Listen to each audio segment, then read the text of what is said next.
Escuela de Vida es un equipo formado por psicólogas y educadoras que el trabajo que nosotros nos dedicamos es a ayudar en la medida de lo posible a niños, niñas, adolescentes y jóvenes en riesgo de exclusión o en un estado de vulnerabilidad.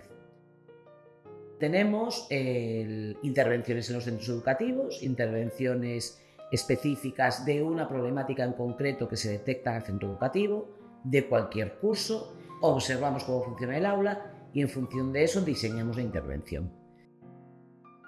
Las primeras sesiones siempre es para crear vínculo, eso es lo más importante. No saben si somos unas infiltradas de los profesores y si vamos a contar algo, ¿no?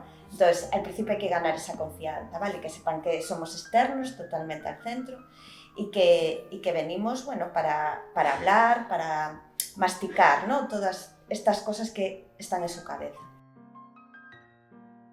Siempre existe esa mirada de poner a la persona en el centro y trabajar con todo el contexto que tiene alrededor. Familia, centro educativo, trabajo, salud mental, comunidad. Trabajamos pues cada año pues entre 15 y 20 centros educativos y con varios casos. Hay institutos en los que estamos atendiendo a 10 niños de forma individual.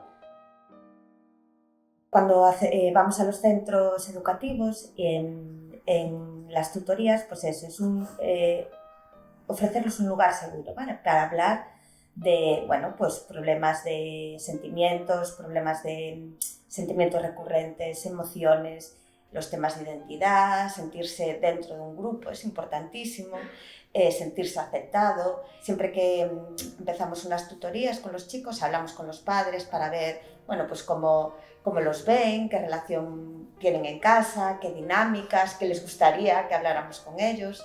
Y que nos cuenten un poco su visión, ¿no? del chico. Tenemos comunicación fluida y luego con el equipo de orientación. Pois o traballo de Iglesia que destaco é o Sorriso. Traballa non somente a educación social e a exclusión e a vulnerabilidade do alumnado, senón que tamén é un acompañamento para as familias, un acompañamento para o profesorado. En definitiva, para mí é unha pata máis do sistema educativo e, polo tanto, para mí é indispensable. O Gallá non fixera falta estar sempre traballando con xentes externos e que foran parte interna da nosa estrutura para poder normalizar o que sería unha educación inclusiva 100%.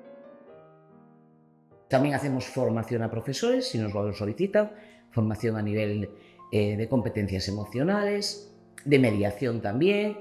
Y luego en sede tenemos el programa de competencias familiares, que hay dos modalidades, hay con papás de niños de 7 a 11 años y con papás con niños de 12 a 16. Bueno, digo papás, pero pueden venir abuelos o cualquier otra persona que sea tutora del menor.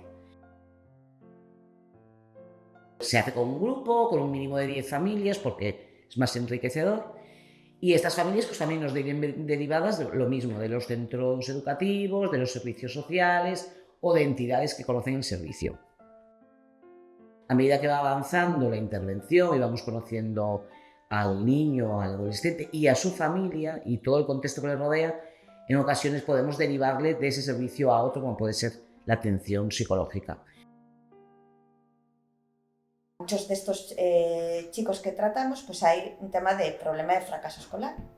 Porque están me refiero, si tú estás muy dañado a nivel emocional, lo normal es que a nivel no tengas esa motivación a nivel escolar. Un niño no se centra, un niño no saca buenas notas, no es capaz de estudiar porque igual el entorno en el que está en su casa no puede estudiar. Es imposible que si en tu casa hay muchos problemas, ¿vale? de cualquier tipo, pues no te afecten nada.